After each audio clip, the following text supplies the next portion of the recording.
नमस्कार दोस्तों, मैं लंकेश रावण स्वागत करता हूं मेरे YouTube चैनल में आप सभी का। मैं आज आप लोगों से बात करने जा रहा हूं जिस बात को आप लोग समझने की कोशिश करके देखना। मैं कुछ लाइनें बोल रहा हूं, अगर आप लोगों की समझ में आए तो। वो लाइनें कुछ इस तरह से हैं। उसके कफन से खून के दाग धुलकर जा रहे हैं और मेरे देश के नमक हराम खुलकर आ रहे हैं। तो दोस्तों, मैं आप सभी से, भारतवासियों से, आप सभी से मैं एक चीज़ बोलना चाहूँगा कि मैंने इन लाइनों के, इन पंक्तियों के अंदर एक चीज़ बोली है कि आजकल हमारे देश के अंदर नमक हरामी का ट्रेंड बहुत तगड़ा चल रहा है।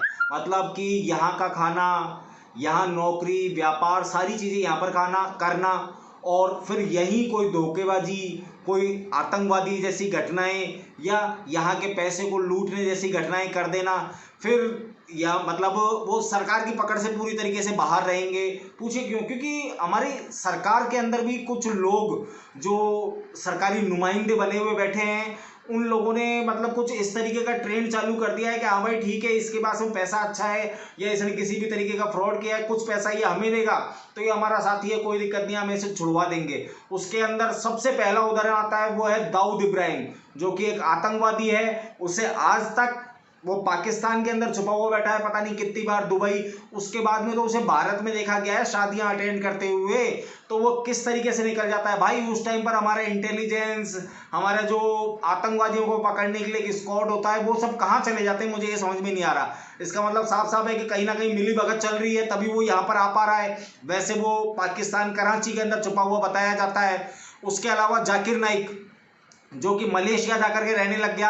उसका काम क्या है कि वो क्या करता है कि उसने कुछ शब्द पकड़ रखे, वो हर चीज को इस्लाम से जोड़ करके बोलता है। और मैं ये जो इस्लाम वाले लोग हैं, मैं बेसिकली साफ साफ बोलता हूँ मुस्लिम लोगों से कि भाई आप लोग उसकी विचारधारा के अंदर किस तरीके से घुस सकते हैं यार।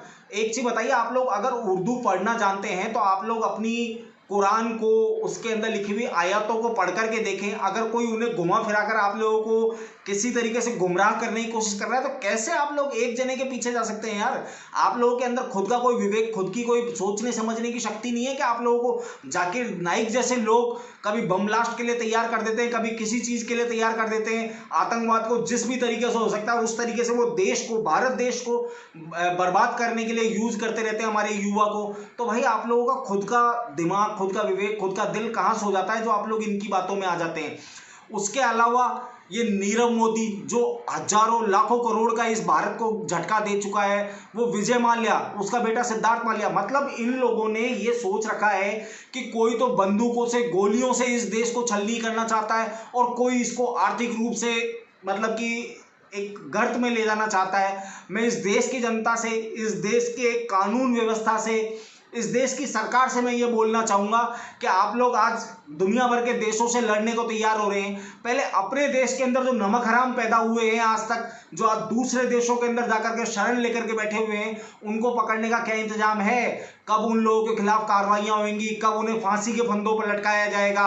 आप लोगों ने एक अफजल गुरु को फांसी पर लटका करके ये सोच लिया कि वो 26/11 वाला हमारा बदला पूरा हो गया। हमारा बदला अभी पूरा नहीं हुआ है। मुंबई के अंदर इतने कांड हुए हैं जिसके अंदर दाऊद इब्राहिम का हाथ रहा है। क्यों उस दाऊद इब्राहिम को नहीं पकड़ा जा रहा?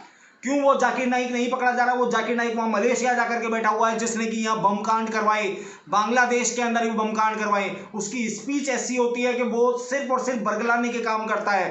तो भाई इन लोगों के खिलाफ, ये नीरव मोदी, ये विजय माल्या, इन लोगों को कब तक ऐसे कि अभी फ्रांस ने छूट नहीं दी है और हम कल लेकर आ रहे हैं और हम 3 महीने में लेकर के आ रहे हैं। अरे भाई इनको लाओ और क्या इनके खिलाफ 20 साल तक केस चलाओगे, तब तक ये और संपत्ति बना ले। भाई वो चीज नहीं चाहिए। अब देश को इंसाफ चाहिए कि भाई करना है तो इन लोगों को फांसी पे लटकाओ। मैं विजय माल्या औरों को भी बिल्कुल आतंकवाद के घेरे के अंदर इसलिए ले रहा हूं कि जो देश की जड़ों को किसी भी तरीके से काटने में लगा हुआ है वो आतंकवादी से कम नहीं हो सकता।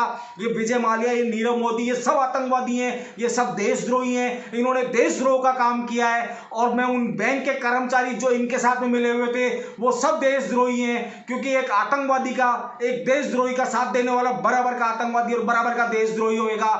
तो इस देश की जनता को जागना पड़ेगा, बोलना पड़ेगा इन लोगों के खिलाफ, और हम सबको एक होना पड़ेगा और हम सबको ये मांग करनी पड़ेगी कि अब भारत न्याय चाहता है कि इस तरीके के आतंकवादी देशद्रोहियों को फांसी के फंदों पर लटकाया जाए। धन्यवाद। जय श्री राम।